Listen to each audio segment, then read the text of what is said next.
was a medium height. The Prophet ﷺ's skin tone, it wasn't extremely dark, it wasn't extremely white, it had a lightness with a touch of redness to it. The Prophet ﷺ's body frame wasn't too wide, neither was he too thin. He had a medium body frame. Everything about him was tawassul, it was medium. The Prophet ﷺ's height, the companions say that when he stood next to a short person, he looked tall. When he stood next to a tall person, he looked taller than that person. Because no one overshadowed the Prophet ﷺ. When the Prophet ﷺ used to walk, he wouldn't walk on the upper part of his foot or the side or the back. Yamshi takaffuan, he would walk on his entire foot. The Prophet ﷺ had an arch inside his foot. He wasn't flat foot. When the Prophet ﷺ used to walk, he had the speed when he walked. He wasn't a slow slug when he walked. He took long strides while he walked. He lowered his gaze down with humbleness, and the companions described his walking like one descending from a mountain. The Prophet ﷺ had nice, broad shoulders. Because today when we think of pious people, we think of pious people who have big bellies and out of weight. You know, they're out of shape. And the Prophet ﷺ, he wasn't out of shape.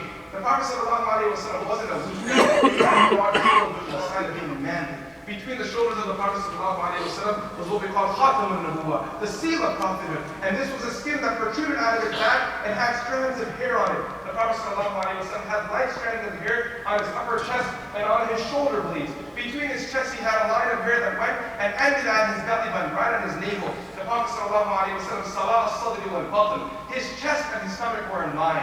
He was a healthy man. And when they're describing the Prophet ﷺ, I'd like to make one clarification.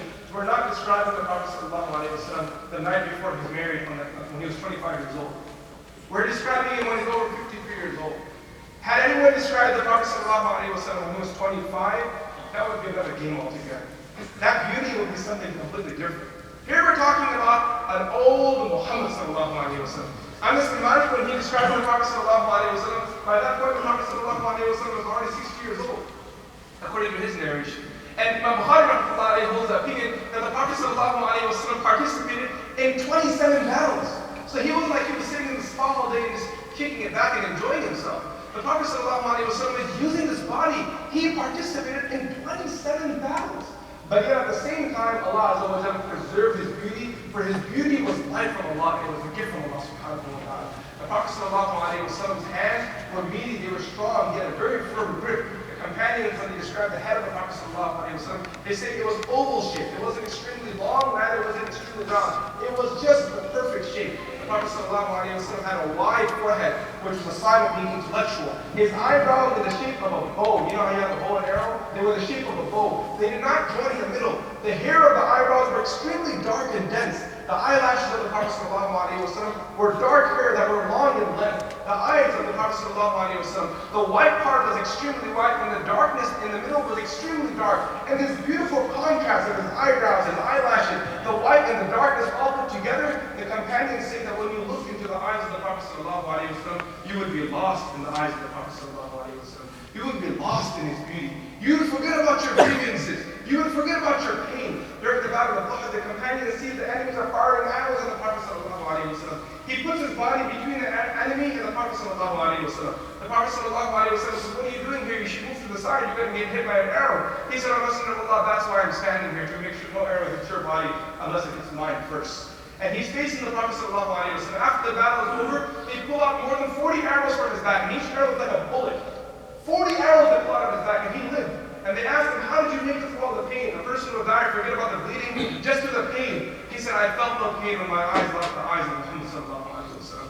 You know, they thought they saw that beauty in the eyes of the Prophet sallallahu alaihi wasallam. The nose of the Prophet sallallahu alaihi wasallam was long, and it had a lift at the end, and it was as if there was a light emitting from it. It was as if there was a light emitting from the nose of the Prophet sallallahu alaihi wasallam. The teeth of the Prophet sallallahu alaihi wasallam were so perfectly placed. The companions described them like white pearls that had been placed perfectly next to one another. The saliva of the Prophet ﷺ was a source of cure, and it was very sweet. The narration is here. The companions, they said, O Messenger of Allah, the well in Medina Munawwara is bitter. Please do something about this.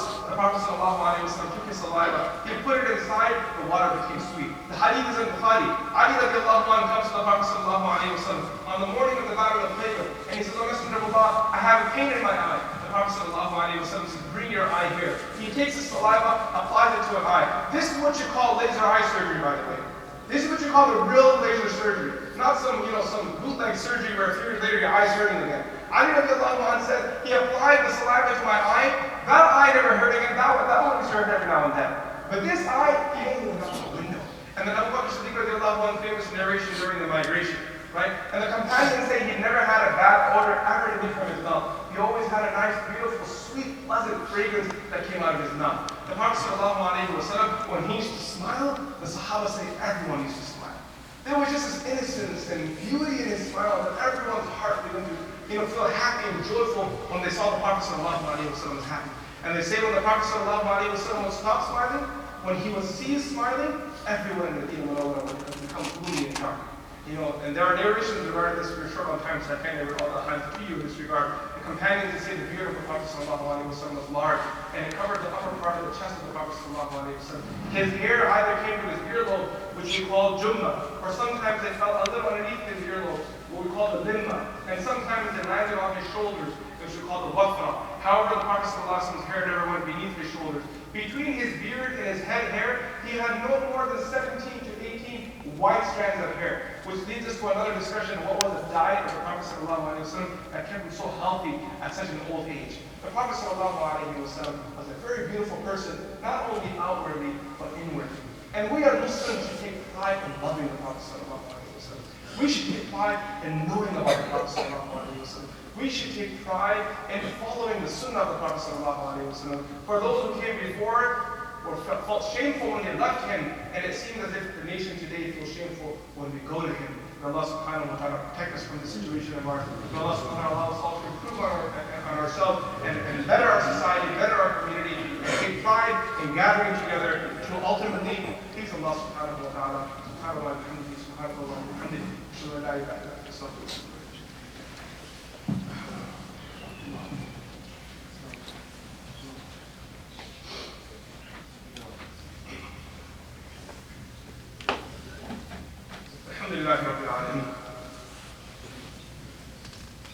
Everything that we discussed earlier on, with every discussion of ours, we have pushed forward a vision that benefits the greater community. Inshallah, today we as a community have made an intention to increase ourselves and make ourselves into better people. But along with that, we have to have a long-term plan. We have to have a vision. And the vision that a community has, a Muslim community, their biggest asset is their center, their masjid. The masjid that we have here today, had this masjid not been here, it was almost impossible for me to come here, for you to come here, for us to have this beautiful gathering. We should continue to work on our masjid. The masjid should be like the downtown of the Islamic community. This should be the most expensive property.